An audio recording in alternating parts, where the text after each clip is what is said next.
Waalaikumsalam warahmatullahi wabarakatuh. Oke, tepat pukul 8, Waalaikumsalam warahmatullahi wabarakatuh. ya. Tepat pukul 8.15 kita bisa online. Yang sebelumnya kemarin itu ada gangguan di saluran kabel internet kampus utama ya. Jadi ternyata ada salah satu jalur kabel yang putus gara-gara tikus ya. Jadi 3 hari nggak bisa online di kampus. Alhamdulillah sudah dibenahi, sudah lancar lagi. Hari ini mungkin saya berikan materi konsep sistem informasi ya, karena ini sangat penting bagi terutama untuk bidang kesehatan ya. Ini saya ambil slide-nya dari salah satu kampus ternama di Jawa Tengah ini ya. Konsep sistem informasi ya. Jadi hari ini saya ingin menyampaikan konsep sistem informasi. Nah, jadi gambaran dari sebuah informasi ya, sebuah informasi itu yang sebelah data ini, kolom data itu bentuk data itu digambarkan tidak bisa dimengerti, tidak bisa dipahami oleh penerima informasi ya. Lalu data tersebut itu diolah, masuk ke dalam sebuah proses, diolah sehingga menghasilkan sebelah kanan ini adalah informasi ya. Sebelah kanan ini informasi. Nah, itu adalah hasil olahan dari data yang belum bisa dimengerti. Jadi contohnya di sini ada suatu tulisan yang tidak bisa dibaca, terus diolah menjadi informasi yang bisa dibaca. Saya kuliah di Kesehatan Masyarakat Udinus. Nah, ini slide Universitas Dianuswantoro ya. Tidak perlu saya ubah ini ya, langsung saja pokoknya ya. Nah, di bawahnya juga begitu. Nah, misalkan ada data yang belum bisa dimengerti, lalu diolah sehingga menghasilkan informasi yang bisa dimengerti. Identitas pasien rawat inap bagian OBSGYN di rumah sakit A. Nah, itu gambaran informasi ya. Jadi informasi itu ada data, ada proses, ada informasi. Nah, begitu. Selanjutnya definisinya ya. Definisi dari informasi. Menurut Suwartini, informasi itu adalah data yang dianalisis sedemikian rupa sehingga dapat memberikan makna kepada yang memerlukannya. Ya. Jadi, sebentar ada yang masuk.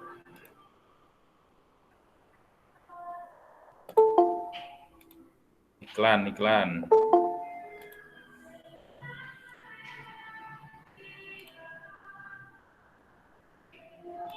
Jadi sekali lagi, menurut Suwartini, informasi adalah data yang dianalisis sedemikian rupa sehingga dapat memberikan makna kepada yang membutuhkannya, gitu ya.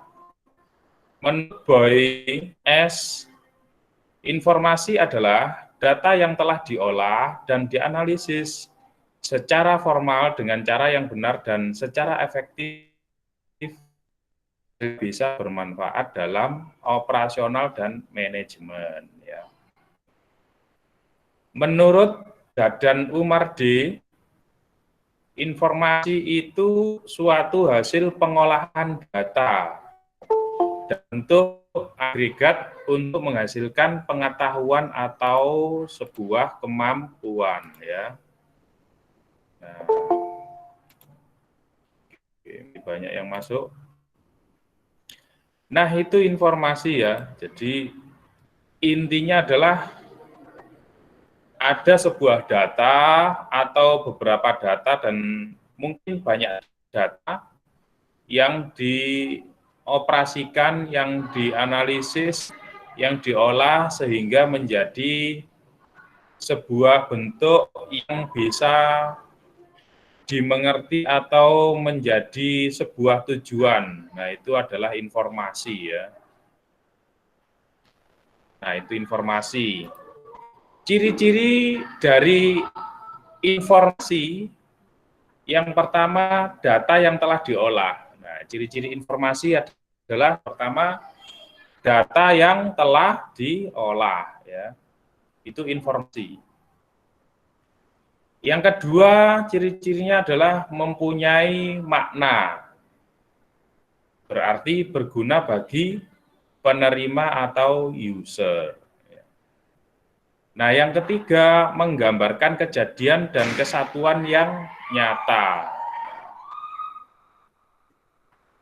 Yang keempat, untuk tujuan tertentu. Nah, dalam arti di sini adalah pengambilan sebuah keputusan. Nah, itu informasi ya. Contohnya kalau teman-teman diminta untuk menangani sebuah pasien, pasti akan informasi terlebih dahulu dari bagian mungkin katakanlah dokter atau manajemen, pihak manajemen rumah sakit. Nah, itu namanya informasi ya.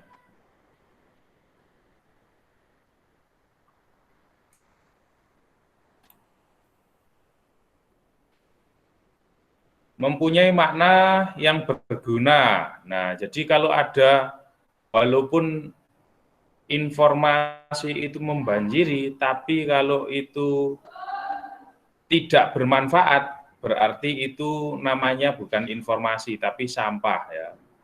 Ada teks yang membanjiri, misalkan di grup WA katakanlah ya.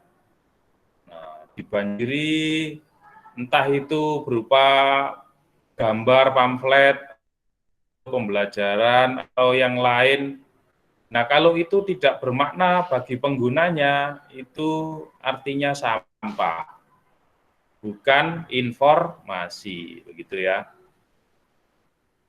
Terus menggambarkan kejadian dan kesatuan yang nyata. Jadi contohnya misalkan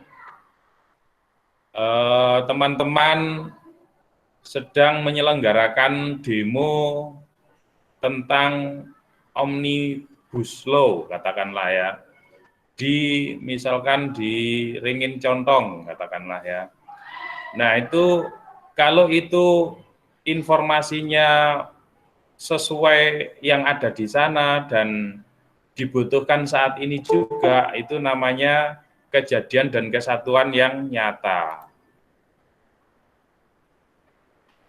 Informasi itu tidak boleh hoax, bilangnya demo tapi ternyata gambarnya orang lain diupload, nah, yang ngomong demo ternyata nongkrong, misalkan begitu. Nah, itu tidak menggambarkan kejadian atau kesatuan yang nyata.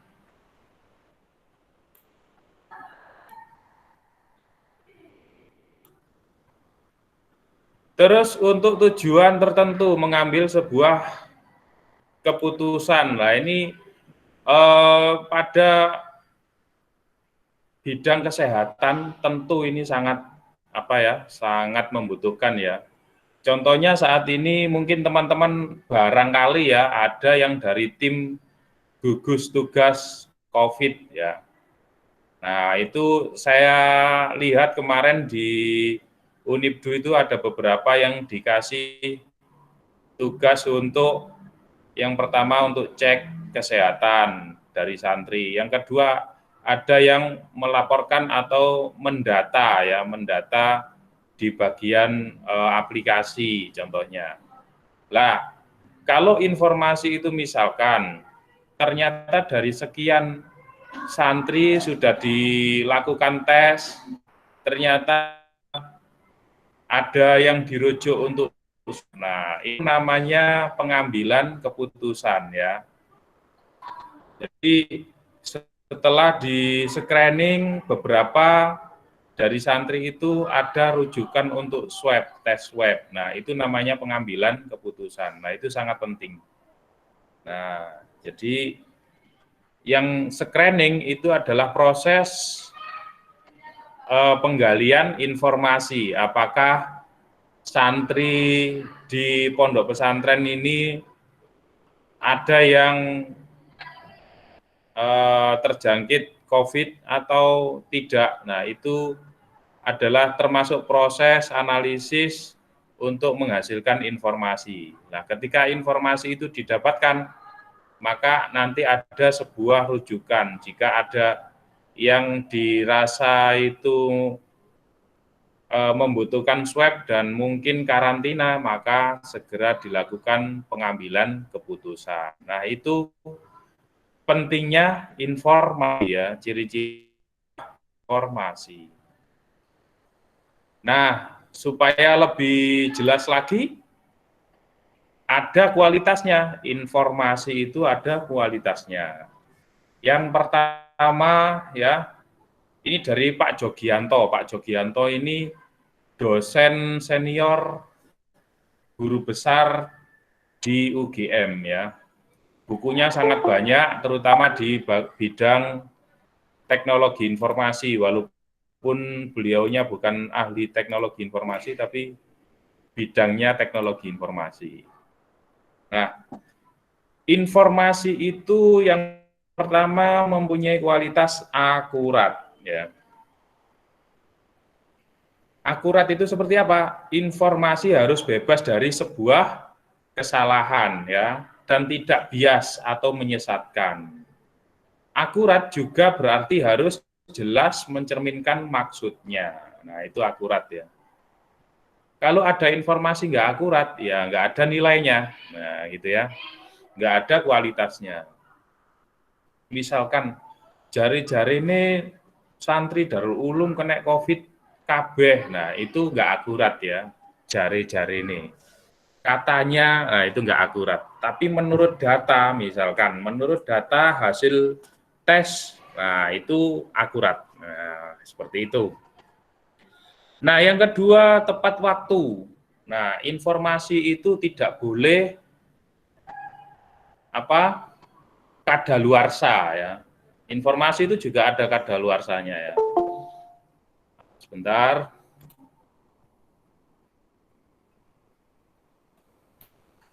Tepat waktu tidak boleh terlambat karena informasi usang tidak akan punya nilainya lagi. Nah, misalkan ada informasi sekarang lockdown lagi, nah, ternyata informasi itu informasi 5 bulan yang lalu. Nah, itu enggak akurat namanya. Lockdown karena lonjakan, misalkan seperti itu. Ini enggak akurat, harus tepat waktu. Sekarang ini informasi yang update apa? Nah, contohnya yang paling nyata kalau kita misalkan ya, beli koran saja. Beli koran, kalau hari ini kita beli koran, artinya koran yang terbitan pagi ini, maka itu nilainya mahal. Tapi kalau ada koran yang sudah sebulan yang lalu, itu sudah nggak ada nilainya. Kalau kita beli, pasti disuruh beli kiloan. Nah, 1 kilonya misalkan 15.000. Nah, itu contoh dari kualitas informasi. Kalau informasi itu tidak tepat waktu, itu sudah tidak ada nilainya lagi. Nah, begitu juga dengan pastinya dengan orang-orang yang punya penyakit ya. Nah, kalau ditanya sakit apa, misalkan batuk-batuk, nah sudah berapa hari, sudah sebulan yang lalu. Nah, Nah sekarang bagaimana, sudah selesai lah, itu nggak akurat namanya kan gitu ya. Biasanya kalau orang periksa kan pasti tanya gejalanya berapa hari, terus seperti apa saja. Nah itu berhubungan dengan tepat waktu ya. Terus yang ketiga, relevan. Informasi tersebut mempunyai manfaat bagi pemakainya. Nah, jadi kalau ada informasi seperti yang di atas tadi, nggak sesuai dengan tujuannya, nggak bermanfaat bagi pemakainya, itu nggak ada kualitasnya. Nah, ya. Harus relevan. Kalau kita tanya misalkan sakitnya batuk pilek, tapi kok gejalanya bukan itu, gejalanya pusing-pusing. Nah, itu misalkan nggak relevan, katakanlah gitu ya. Nah, ini mungkin saya agak sedikit menebak karena bukan orang kesehatan ya. Ngomongnya misalkan batuk pilek, tapi yang dirasakan pusing-pusing. Nah, itu nggak relevan namanya. Nah, itu kualitas informasi ada 3, sehingga kalau kita menjadi seorang perawat yang supaya juga mahir di bidang sistem informasi, kita harus mengenal kualitas informasi ya. Yang pertama akurat, yang kedua tepat waktu, yang ketiga relevan. Nah, informasi itu ada siklusnya. Nah, ya ini sama, ini memang prosedural ya, prosedural sama dengan kalau perawat atau dokter itu mendiagnosis sebuah penyakit, itu sangat prosedural ya. Nah, karena mendiagnosis sebuah penyakit itu sebetulnya ya siklus informasi.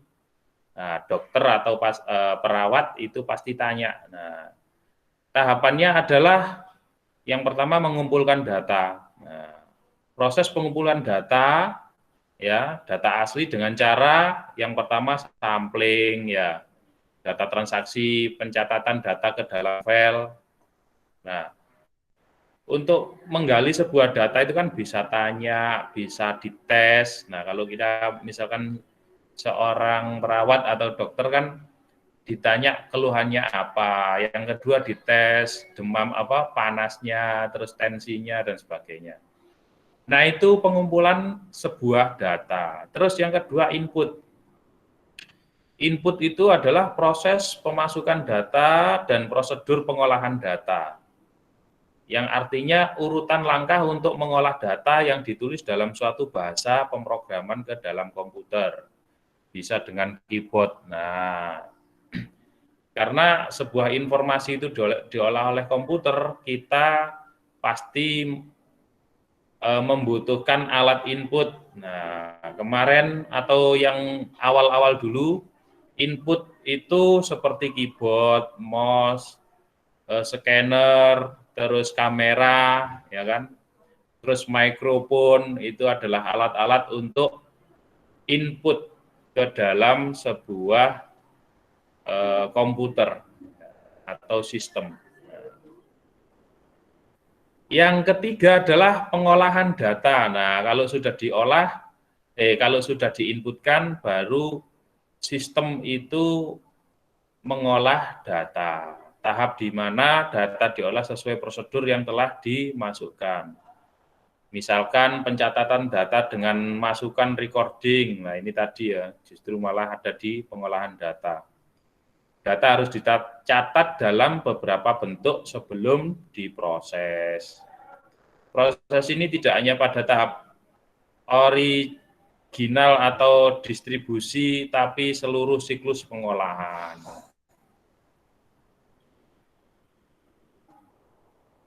Nah, selanjutnya pengolahan data yang B itu baru memanipulasi ya.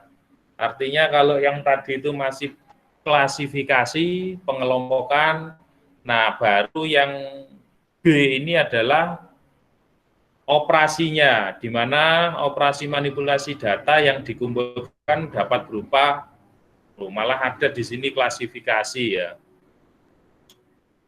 Klasifikasi pengelompokan, terus kalkulasi perhitungan, sorting pengurutan, terus penggabungan, terus meringkas, menyimpan, dan penggunaan kembali. Nah, ini proses manipulasi data. Terus selanjutnya adalah output-nya. Kalau sudah dimanipulasi, output-nya berupa apa? Hasil pengolahan data akan ditampilkan pada alat output, misalkan berupa grafik di monitor, berupa warna. Jika warna hijau, katakanlah masih aman. Jika warna kuning, itu hati-hati. Jika warna merah, itu sudah menandakan parah, katakanlah begitu ya. Nah, itu output di monitor. Juga bisa di print, dicetak. Nah, dicetak nanti akan detail lagi informasi apa saja. Nah, itu siklus informasi. Dan yang terakhir adalah distribusi. Setelah proses pengolahan data dilakukan, informasi yang dihasilkan harus segera diberikan kepada yang memerlukan. Contohnya kalau sudah mendiagnosis, ini dicetak, dikasihkan pasiennya, dicetak, dikasihkan dokter, dicetak, dikasihkan misalkan bagian obat dan sebagainya. Nah, itu sebuah informasi. Jadi siklusnya seperti itu. Ada 5 ya. Nah, ini penting. Jadi terkait nantinya ke depannya itu kita teman-teman sebagai perawat tentu harus juga bisa mempunyai kemampuan di bidang sistem informasi. Jadi misalkan besok-besok kalau tugas ternyata membutuhkan teknologi informasi sudah paham betul, oh yang harusnya dilakukan itu apa saja, gitu ya, sesuai dengan kaidah sistem informasi. Nah, ini kalau tingkat manajemen ya, mungkin sampai di sini dulu. Saya buka sesi tanya jawab dulu ya. Sesi tanya jawab dulu sebelum ngomong tentang manajemen. Jadi sistem informasi itu sangat kaitannya erat dengan manajerial katakanlah di rumah sakit juga ya. Nah, seperti itu. Mungkin saya buka tanya jawab dulu sebelum membahas selanjutnya tentang sistem informasi.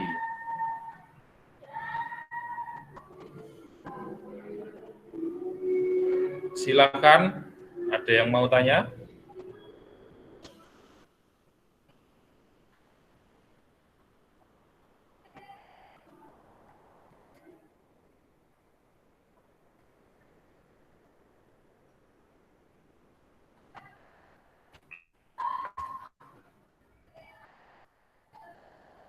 Silakan, ada yang mau tanya?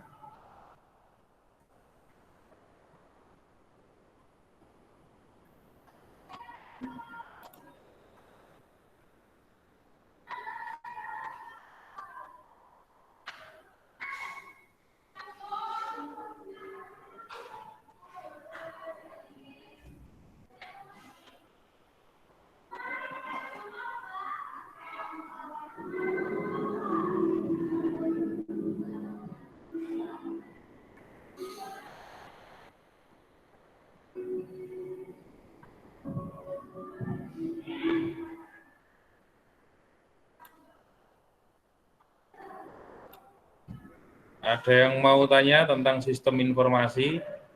Ya, ini khususnya sistem informasi kesehatan ya.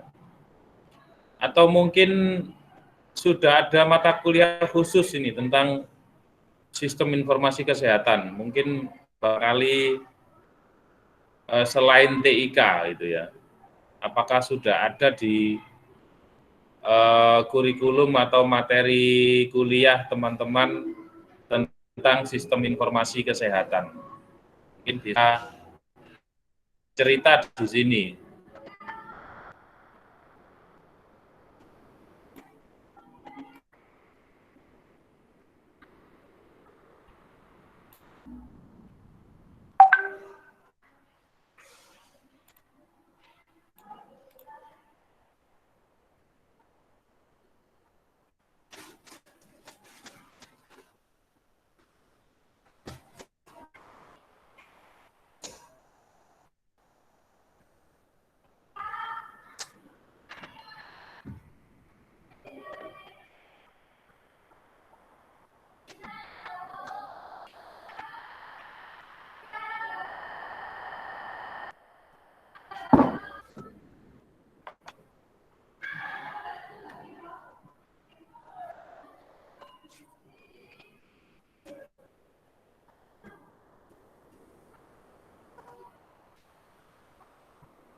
Baik, kalau nggak ada pertanyaan, saya lanjutkan. Nah, sebagai perawat ataupun di bidang kesehatan, tentu nantinya itu menghadapi sebuah manajemen ya, di dalam bekerja, melaksanakan tugasnya pasti menghadapi sebuah manajemen. Nah, di dalam sistem informasi tentu tidak lepas dari yang namanya tingkat manajemen di dalam organisasi. Nah, di sini yang pertama adalah manajer tingkat atas. Di dalam penggunaan sistem informasi itu harus ada, ya, penggunaan aplikasi sistem informasi itu harus ada yang namanya manajer tingkat atas, yakni bertanggung jawab pengelolaan organisasi keseluruhan. Nah, kalau di kampus itu misalkan ada rektor dan jajarannya, rektor, wakil rektor, itu ya, bertanggung jawab pengelolaan organisasi secara keseluruhan, ya. Ada bidang akademik, ada bidang kemahasiswaan, ada bidang kerjasama, ada bidang sumber daya dan sebagainya. Terus menetapkan arah kebijakan, ya, membuat rencana dan sasaran jangka panjang, merumuskan strategi, menyusun prosedur operasional, menetapkan pedoman interaksi dengan lingkungan. Jadi sistem informasi itu juga di dalam sebuah organisasi harus include, ya, nilai-nilainya adalah menetapkan arah kebijakan, membuat rencana dan sasaran jangka panjang, merumuskan strategi, menyusun prosedur operasional, dan seterusnya, dan seterusnya. Informasi yang dibutuhkan ringkasan dari seluruh transaksi yang terjadi pada periode tertentu. Nah, jadi sangat berperan sistem informasi terhadap manajemen, termasuk manajer tingkat atas, ya. Waduh, mulai terganggu ini. Nah, di dalam organisasi itu juga ada manajer menengah, bertanggung jawab atas pengelolaan organisasi berdasarkan departementasi atau fungsi tertentu. Nah, contohnya kalau di kampus itu tingkat menengah ada misalkan biro, kalau di fakultas ada dekan, gitu ya. Membuat rencana dan sasaran operasional jangka menengah, menyusun prosedur, melakukan pengendalian, dan membuat keputusan operasional. Informasi yang dibutuhkan untuk operasionalisasi organisasi. Nah, seperti itu. Nah, saya yakin walaupun saya nggak paham betul, di rumah sakit juga pasti seperti ini hierarkinya, ya. Ada direktur rumah sakit, ada bagian-bagian, ada bagian manajerial, ada bagian operasional, begitu ya. Tingkatan manajer bawah ya, manajer bagian bawah bertanggung jawab atas pelaksanaan rencana dan sasaran operasional. Jadi manajemen paling bawah itu adalah operasionalnya tiap hari bagaimana. Gitu. Nah, seperti itu. Membuat keputusan jangka pendek berdasarkan kebijakan prosedur dan pedoman yang telah ditetapkan, serta mengendalikan transaksi harian. Terus membutuhkan informasi rinci dan pergerakan setiap transaksi agar dapat melakukan kontrol terhadap proses tersebut.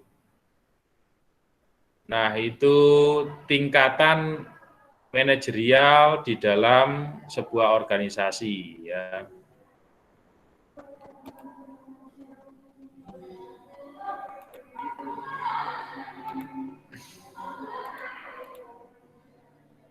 Nah, sehingga sebetulnya seperti ini, tingkatan manajemen informasi ada manajer puncak, ada menengah, ada tingkat bawah ya.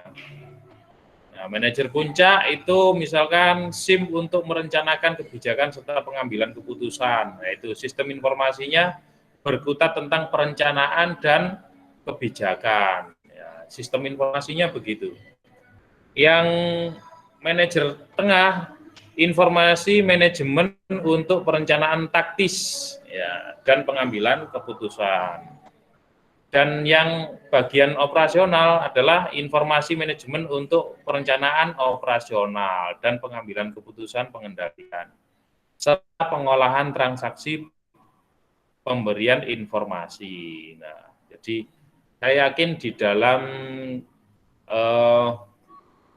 organisasi rumah sakit sudah mempunyai bagian-bagian seperti ini. Nah, itu informasi ya, sekarang berganti kepada sistem ya. Arti dari sistem yakni kesatuan yang terdiri dari elemen yang berkaitan satu sama lain dalam rangka menciptakan hasil atau tujuan tertentu. Komponennya sudah pernah kita bahas, ada input, proses, output. Nah, di sini ada tambahan feedback mekanisme, ya, ada umpan balik dari mekanisme dari hasil outputnya. Sistem terdiri dari bagian yang saling berkaitan, yang saling operasi bersama untuk mencapai sasaran dan tujuan. Terdiri dari berbagai subsistem dan sistem ada batasannya, saling berkaitan antar subsistem, yakni menggunakan interface. Ya. Interface itu yang dimaksud adalah jalinan, ya, dapat berupa masukan keluaran, berupa materi, energi, informasi. Itu sistem menurut Gordon B. Davis ya dalam buku Sistem Informasi. Nah, contohnya kalau kita di rumah sakit ada aplikasi BPJS, contohnya ya. Aplikasi BPJS itu sebetulnya bukan buatan rumah sakit, tetapi rumah sakit wajib menggunakannya ya. Nah, itu namanya interface ya. Itu namanya interface. Jadi seperti itu ya. Interface. Nah, jadi sistem yang saling berkaitan yang bisa memberikan operasional yang saling berkaitan tadi ya.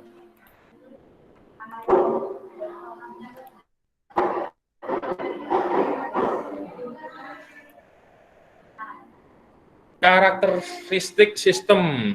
Yang pertama komponen sistem, subsistem, bagian-bagian dari sistem yang saling berinteraksi. Nah, setiap subsistem mempunyai sifat dari sistem untuk menjalankan suatu fungsi tertentu dan mempengaruhi proses secara keseluruhan. Nah, itu karakteristiknya sistem ya. Jadi ada komponennya, ada bagian-bagiannya, ada hardware-nya, ada software-nya, ada input, ada output, ada proses. Nah, itu komponen sistem. Nah, sistem juga ada batasannya. Jika ada sistem nggak ada batasannya, itu namanya sistem yang error, gagal ya. Sistem yang baik ada batasannya. Daerah yang membatasi antara suatu sistem dengan sistem lainnya atau lingkungan luar sistem ya. Yakni maksud dari itu semua adalah ruang lingkup daripada sistem ya. Nah, yang ketiga, lingkungan luar sistem. Apapun di luar sistem, batasan sistem yang mempengaruhi operasi sistem dapat menguntungkan atau merugikan. Nah, itu lingkungan luar sistem. Jadi kadang itu orang ingin misalkan katakanlah mendapatkan sesuatu tanpa mengikuti prosedural. Nah, itu di luar sistem namanya ya. Nah, itu bisa merugikan, itu juga bisa menguntungkan bagi keberlangsungan sistem informasi itu sendiri. Nah, itu ya. Nah, itu karakteristik daripada sebuah sistem ya. Selanjutnya penghubung sistem atau interface-nya tadi ya. Jadi di dalam sebuah sistem itu ada yang disebut dengan interface, yakni penghubung. Nah, apa itu? Media penghubung antar subsistem yang memungkinkan mengalirnya sumber-sumber daya. Contohnya ada sistem rumah sakit tersendiri, ada sistem BPJS. Sistem BPJS ini adalah sebetulnya dari pemerintah. Nah, itu ketika diinstal di komputer rumah sakit, nah itulah yang disebut dengan interface. Interface ya, media penghubung antar subsistem. Jadi bagaimana sistem rumah sakit bisa terkoneksi dengan sistemnya BPJS. Katakanlah seperti itu interface ya. Nah, yang kelima, masukan sistem, input ya. Energi yang dimasukkan dalam sistem dapat berupa perawatan, maksudnya maintenance input, dan sinyal input. Nah, yang keenam, keluaran sistem, yakni output. Hasil dari energi yang diolah dan diklasifikasi menjadi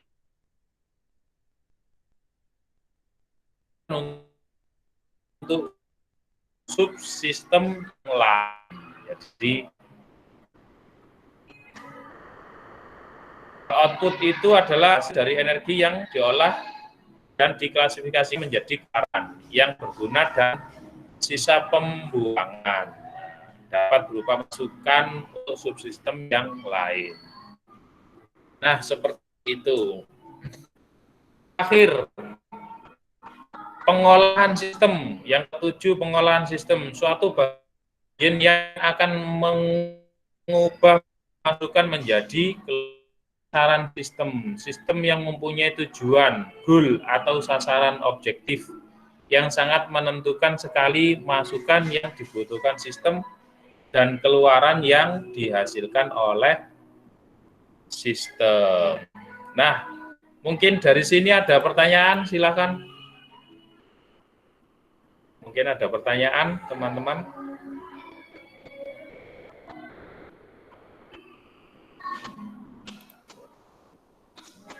Ada pertanyaan?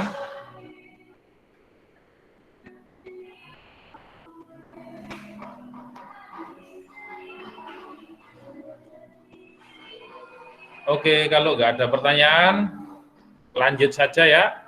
Mungkin kita selesaikan sampai pukul 9 karena Di belakang itu ada santri Muzamzama yang punya kegiatan sehingga mengganggu apa ya, mungkin di ruangan saya terlalu berisik, itu seperti itu.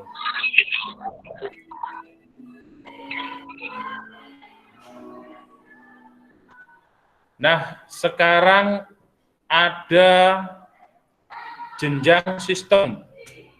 Sistem yang paling besar adalah sistem suprasistem ya.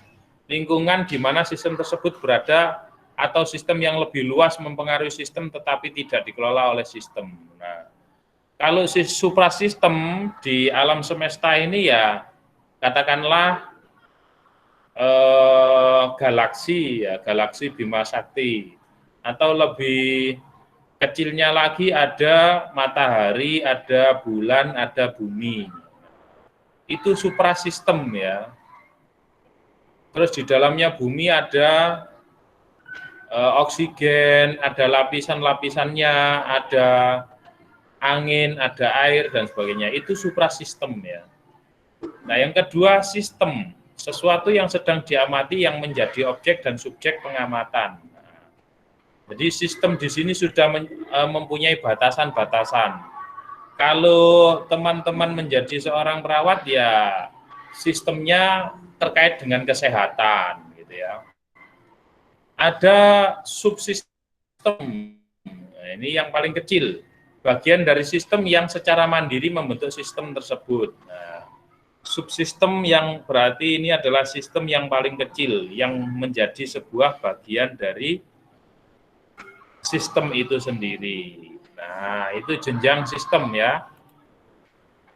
Nah, ini sudah saya sebutkan tadi, sederhananya sistem itu ada input, proses, output ya. Nah, ini sebuah model ya, sistem dengan pengendalian umpan balik, ada input, proses, output, ada sensor, unit pengendali, ada standar. Terus ada unit pengaturan. Ini salah satu model saja. Tidak harus begini, tidak harus digunakan. Ya. Sistem itu tidak harus seperti ini. Ini hanya sebuah model saja. Ya, boleh seperti ini atau tidak. Nah, ya.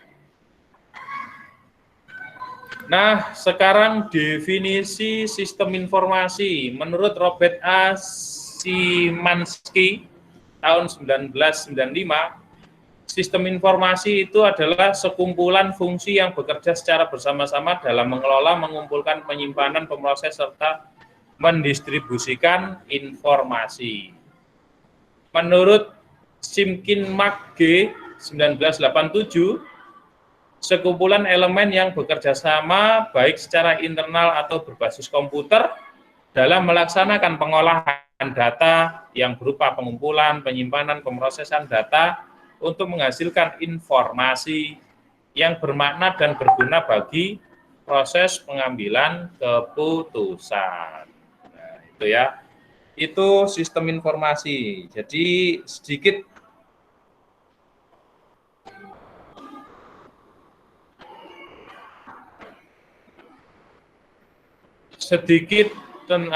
berbeda dengan yang di atas tadi.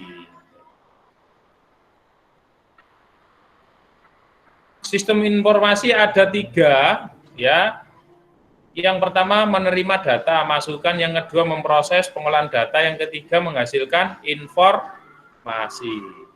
Menurut Wittin tahun 2000, ya, prinsip berlaku untuk informasi manual maupun yang berbasis komputer, ya.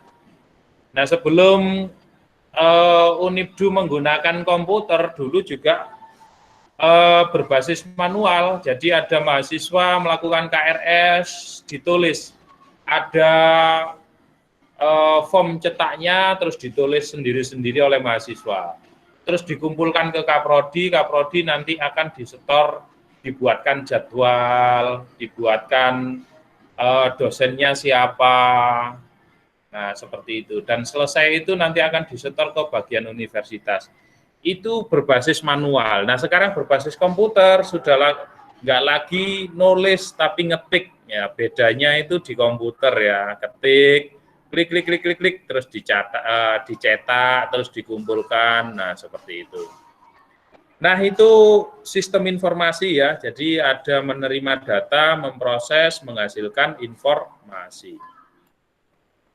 Kesimpulannya bahwa kumpulan elemen yang saling berhubungan satu sama lain membentuk satu kesatuan untuk mengintegrasikan sebuah data, memproses dan menyimpan serta mendistribusikan informasi. Itulah sistem informasi ya. Atau kesatuan elemen yang saling berinteraksi secara sistematis untuk menciptakan dan membentuk aliran informasi yang akan mendukung mengambil sebuah kebijakan. Nah, itu ya.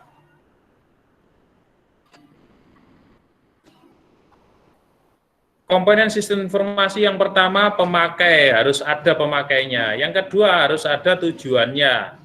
Nggak mungkin kita install aplikasi tanpa tujuan, ya. Nggak mungkin kita butuh aplikasi tanpa ada tujuan.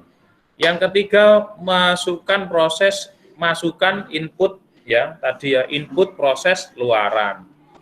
Yang keempat, data. Yang kelima, teknologi, hardware, dan software. Yang keenam, model.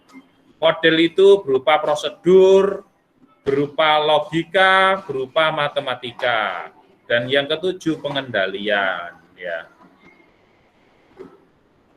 Nah, itu komponen daripada sistem informasi. Berarti sistem informasi itu apa? Tidak akan ada jika tidak ada teknologi informasi dan komunikasi. Jadi justru dengan adanya TIK, kita ini di dalamnya ada sistem informasi.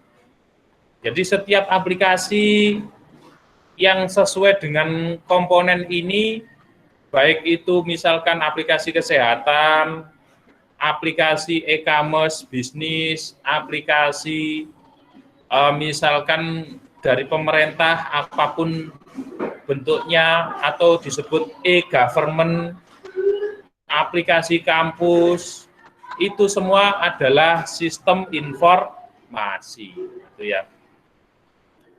Baik, mungkin sampai di sini dulu ya, karena semakin ramai di belakang saya jadi terganggu konsentrasinya. Mungkin saya buka pertanyaan dulu sebelum saya tutup. Mohon maaf, ini santri Muzamzamah ini, ada acara mungkin, ada kegiatan, ramai banget.